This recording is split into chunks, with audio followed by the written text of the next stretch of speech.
Hey, before we get started with today's episode, I want to let you know that if you're planning for retirement or aren't sure where to start, we have a helpful checklist for you. We put together a guide called Your Pre-Retirement Checklist and have made it available for free on our website. This detailed checklist covers things pertaining to cash flow, Social Security, Medicare, asset allocation, and living a purposeful retirement. The link to download the checklist is listed in the episode description.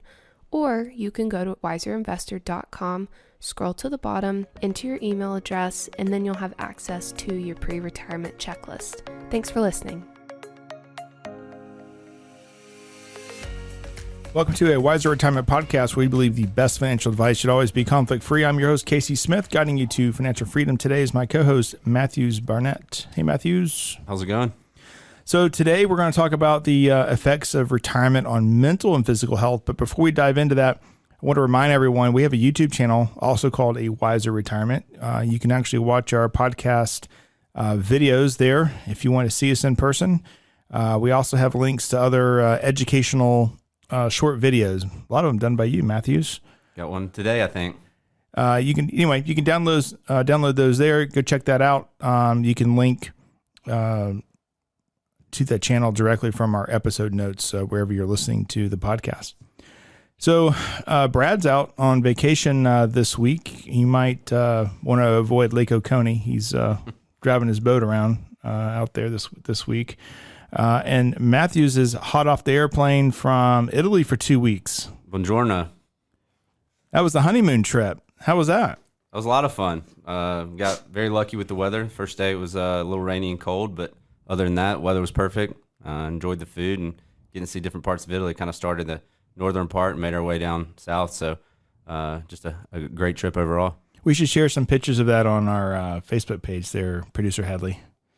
We need to share that. I saw it on Facebook and Instagram, your personal one. That was you covered most of north of Italy. Did you get into the south a little bit? Not south like Sicily, but we got down all the way to Positano in the Amalfi Coast. So started in Lake Como, then made our way over to Venice, then made it down to Florence, Tuscany and the wine regions, and then down to Rome, and then finished in Positano, Amalfi Coast area. So kind of northern to south, so got to see a lot of different cultures and parts of Italy. Did you guys put this together yourselves, or was there a company that assembled the... We used the agency, which is great because not having to worry about that. And there was everything was perfect. There was one little snafu one day, and it would have been tough to try to figure that out on our own. Everybody speaks somewhat of English, but it still is a little broken. So being able to have somebody local that's able to help was definitely a positive thing. So it was a spaghetti every night for dinner? Probably 3 times a day, yeah. You'd eat a big breakfast, then lunch, or especially when the vineyards, you would eat, you'd think the wine and cheese was done, and they bring a big lasagna after you've been eating that, and then that was your lunch, and then you would eat pasta again for dinner. So I definitely need to go on a diet. I was always a lot of carbs for sure. That's funny. Well, it was like you had a great time, and welcome back. Glad to have you back. Thank you. So, while you were gone, the stock market kept falling most of the time. I saw that. It missed me. So, that creates a lot of anxiety for, if you're saving, even if you're saving still for retirement. It shouldn't. That should create opportunity. But it's human nature that creates some anxiety there. But when you're retired and you're not putting any more money in, that creates some tribulation, I think, for people at times. And it goes back to the importance of having a plan in place. We've got to have a financial plan that takes into account this type of volatility, which ours do. We account for that. Most plans, 18% drop in the account, not the market, but in the account. We always account for that. Yeah, the 18 to 20% the first initial year, and then the following year 7 to 8%. So we account for these bear market events, which is part of sequence of return risk in retirement. So knowing that we've planned for that, we sleep it well, knowing that our retirees are going to be just fine. Outside of other factors that you can get insurance for, then we should be on a good path. So you have that going on right now, but also just retiring in general has a mental and physical toll on you that I don't think people quite realize. Now, I'm not retired, but I did run a dual career for a while. I ran a dual career in airline business. I flew for Atlantic Southeast Airlines, which was part of the Delta Connection system. Flew a little tiny 50-seat regional jet for them, and when I stopped flying, there was some not anxiety, but there was just some, oh my gosh, part of me has kind of died. And we put so much of our life into our work. We spend more time typically working in a business than we do being at our home or even with our spouses. So when you walk away, I know some of our clients walk away and they're like, I'm done. And they don't have any problems whatsoever. But then other people go, well, it's time to move on, but I'm looking for my sense of purpose. And, there's, I don't think it's something that people consider before they retire. And that's something that we ask in our planning meetings, though, as we're doing our final checks just before we tell the boss to kick it, right? I always ask people, well, what is your purpose post-retirement?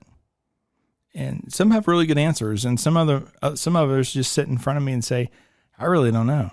Right. Because like I said, you spend most of your life working. Kind of got to find some of those passions to make sure that it's not just work in retirement, because that'll be a little different. Yeah, there's a study that showed that more than 2 million of the 34 million Americans aged 65 and older suffer from some form of depression. And it's, just like you plan for your finances, we should be planning for our mental health in retirement as well. And I think there's a lot of different ways you can do that. I get to observe a lot of families. You do as well. We have over 350 families here that we work very closely with in retirement. And some have obviously taken up the heavy traveling. Some have focused on grandkids very heavily to give their own kids probably some relief or make sure that there's a parent figure. And both people work now, right? So it's a little different dynamic. Some actually do nothing with grandkids. It's two different types, right? Yeah. Some are like, I've raised them. I did my job. They can raise theirs. And those are typically the ones that will travel and check out for 3-4 months at a time. Then there's people that volunteer. We've had people volunteer I guess it's a paid job technically, but it's almost like volunteer working at a library. Didn't have to, but chose to do that, right? Yeah. I mean, like I said, that's not only a sense of purpose of helping out, but it just keeps you active. The old retirement was retire and just hang out at your house all day or maybe play some golf. But it's kind of been shown that that's not the case. You need to stay active and find your purpose, whether that be through volunteering, another side part-time job, or just finding kind of passions and hobbies that you like. At one client that was a former teacher, she ended up helping plant and develop a school in Kenya. We actually have a podcast with her, and the gentleman she helped in Kenya start a school. There's other people that have gotten really involved in other community type efforts. Some people, I see them at my club. Some people just sit in the men's grill and their job is to get their handicap down to whatever, and that's what they do. Yeah. What you don't want to do is sit at home and wondering, what do you got to do today, and start sleeping in past noon. That's allowed for a week, I guess. We give them a week to sit on the couch, but after that, you got to have a purpose. You don't want to be looking at your portfolio balance every single day and wondering if you can make it. That's probably the worst thing you could be doing, just for anxiety alone, and just not a healthy regimen to get into. Right. It's staying busy. Obviously, I've got, I have several clients. We lost a few of them here recently, but I never knew them when they were working. I've always known them as retired.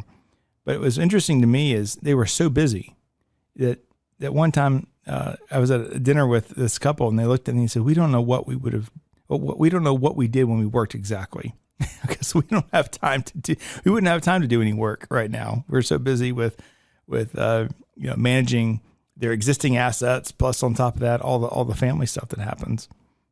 So it's I think people that are engaged mentally, they seem to live longer and have a better mental state.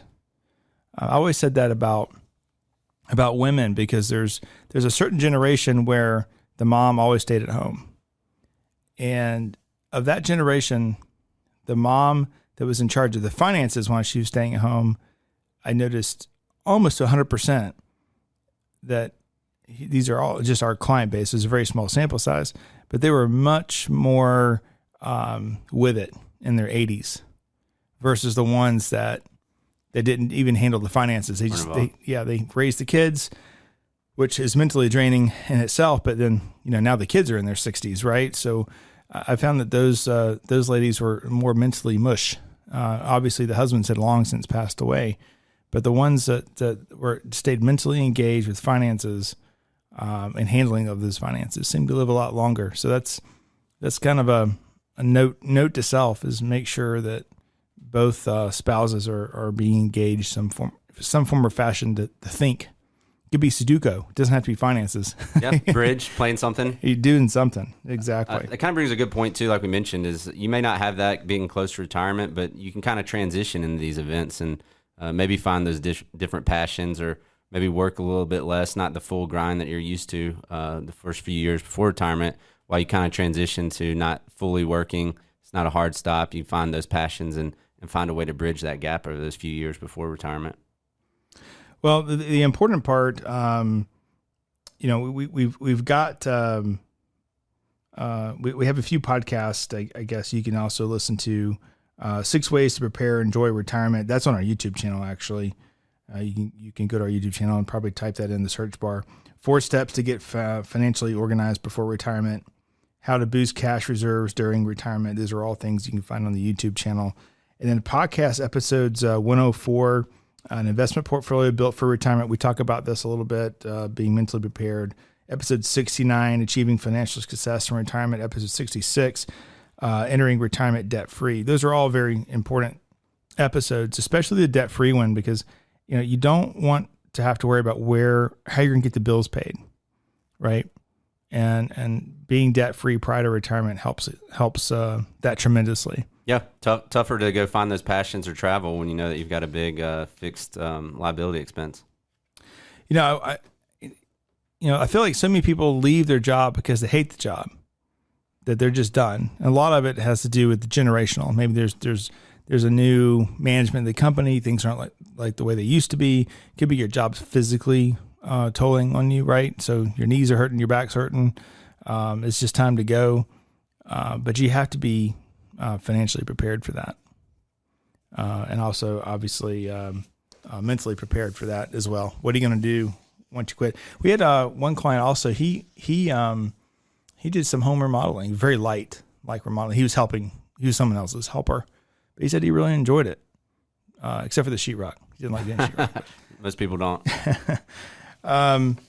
So I think that we have our next podcast episode coming up. We have a great psychologist that's going to be talking about helping you find a purpose in retirement. So I don't want to dive into that, in depth. I think she's going to have some great points that we can listen to. But I'm looking forward to that interview next week, and hopefully the listeners will have some takeaway from that. But I think you should always, when your feet hit the floor in the morning, have a purpose.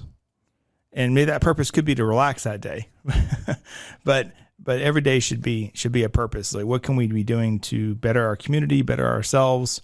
And so that doesn't stop just because your portfolio is working for you, and you don't have to go into a 9-to-5 job anymore. Yeah, and that's gonna be different for everybody. So it could take some time to figure it out, or it could be multiple purposes. But just finding a way to figure out what it is. All right, Matthews. It's a good chat. Enjoyed it. Thank you. Talk to you next time. Thanks for listening to a Wiser Retirement podcast. We hope you enjoyed today's episode. Make sure to subscribe wherever you're listening, that way you don't miss any new episodes. We would also appreciate if you could leave a rating and review. If you have any questions about anything that was discussed today, head to wiserinvestor.com and reach out. We would love to hear from you. This episode was produced and edited by Lilton Moore. Wiser Wealth Management Incorporated is a registered investment advisor. Information presented is for educational purposes only and does not intend to make an offer or solicitation for the sale or purchase of any specific securities, investments, or investment strategies. Investments involve risk and, unless otherwise stated, are not guaranteed. Be sure to first consult with a qualified financial advisor and/or tax professional before implementing any strategy discussed herein. Past performance is not indicative of future performance.